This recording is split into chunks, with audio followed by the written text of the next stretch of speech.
നമ്മൾ ഏകദേശം 8, 9 ദിവസങ്ങളായിട്ട് അരുണാചലിൽ അടിപൊളി ഓർമ്മകളാണ്. ഇപ്പോഴും നമ്മൾ അരുണാചലിലൂടെയാട്ട് യാത്ര ചെയ്യണത്.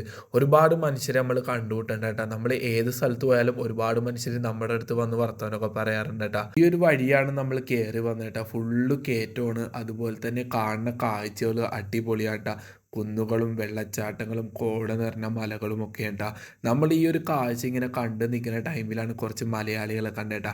ഇവർ കേരളത്തിലും അതുപോലെ തന്നെ തമിഴ്നാട്ടിലുള്ള ആൾക്കാരാണ് ട്ടാ. എവിടെ ചെന്ന് കഴിഞ്ഞാലും നമ്മൾ മലയാളികളെ കണ്ടുമുട്ടട്ടാ. അത് ഉറപ്പുള്ള കാര്യമാണ്. അതുപോലെ തന്നെ പട്ടാളത്തിന്റെ വണ്ടികൾ ഒരുപാട് സഞ്ചരിക്കുന്നത് ഈ ഒരു റൂട്ടിലൂടെയാണ് ട്ടാ. ശരിക്കും ഇവരുടെ വണ്ടികൾ പോണ കാണാൻ വേണ്ടി അടിപൊളിയാണ്. ഒന്നിന്റെ പുറകിൽ ഒന്നായിട്ട് ഇങ്ങനെ പോയിക്കൊണ്ടിരിക്കും കേട്ടാ. ഇവിടെ കളക്ടാങ്കിൽ ഒരു മൊണാസ്ട്രി ഉണ്ട് കേട്ടോ. അവിടുത്തെ പ്രധാന കാര്യങ്ങൾ നോക്കുന്നത് ഈ ഒരു രീതിയാണ്. അതുപോലെ തന്നെ ഈ ഒരു ഗ്രാമത്തിലെ പ്രധാന കൃഷി എന്ന് പറയുന്നത് തക്കാളിയാണ് ട്ടാ. പോണ വഴിയിൽ ഇതുപോലെ ഒരുപാട് ട്രേകൾ നിറച്ച് തക്കാളികൾ വെച്ചിട്ടുണ്ടാവും കേട്ടോ. അതുപോലെ തന്നെ ക്യാബേജ്, ബീൻസ് അങ്ങനെ ഒരുപാട് കൃഷികളുണ്ട് കേട്ടോ ഈ ഒരു റൂട്ടിൽ. ഇവിടെ ബുദ്ധമതക്കാരായതുകൊണ്ട് ഇവിടെ കൂടുതലും മൊണാസ്ട്രികളാണുള്ളത്. നമ്മളങ്ങനെ അവരുടെ ഒരു മൊണാസ്ട്രിയിൽ പോയിട്ട് ഈ ഒരു ബെല്ലിങ്ങനെ കറക്കട്ട. ഇത് ഇവരുടെ ഒരു പ്രാർത്ഥനയാണ്.